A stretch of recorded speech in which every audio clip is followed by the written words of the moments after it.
All right, folks, today we're going to talk about child support, alimony, and separate maintenance. And what does all that mean, especially in regards of the mortgage process?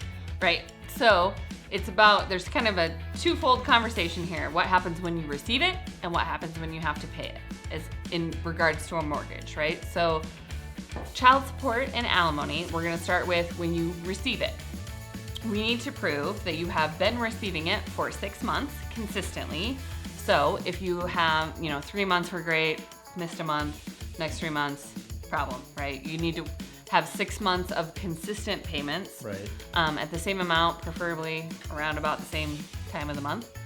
So that we can use that for qualifying income as long as we can prove that you are going to receive it for the next 3 years. How do we verify that? Most of the time it's with a divorce decree or a child support agreement.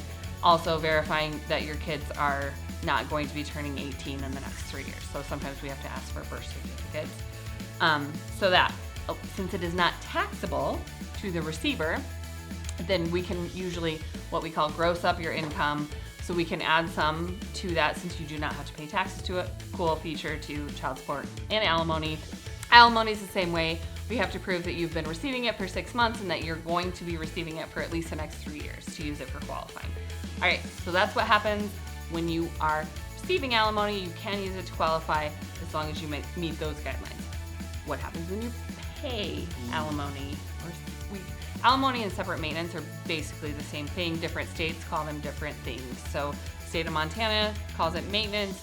Different states call it alimony. Basically the same thing. Unless there's some attorney on here who's going to tell me they're different. But in our world, they're basically the same thing. So if you have to pay it, it is considered a monthly obligation. Some loan programs will allow you to subtract it from your income. Some require it to be counted as liability. It just depends. But just something you need to make sure that you are telling your lender that you have to pay when you apply for the loan, because you think, well, like, how would we find out? Title. Gotcha. Shows. So when we get the title commitment, which right now is taking a long time to get back, it will show on there, and then all of a sudden we have a problem. And usually those payments are somewhat large, so they can really impact someone's ability to qualify. And you don't want to find that out the week before closing. No. Do not. Sad. So just make sure you tell your lender when you apply that you have to pay child support or separate maintenance or alimony, that that is part of your monthly obligation, so that you make sure that you are truly getting approved for the correct amount and qualify for what you're approved for. Also, when you have to pay child support, if you are behind on your child support, that will be something that comes up on the title report, and it is a problem.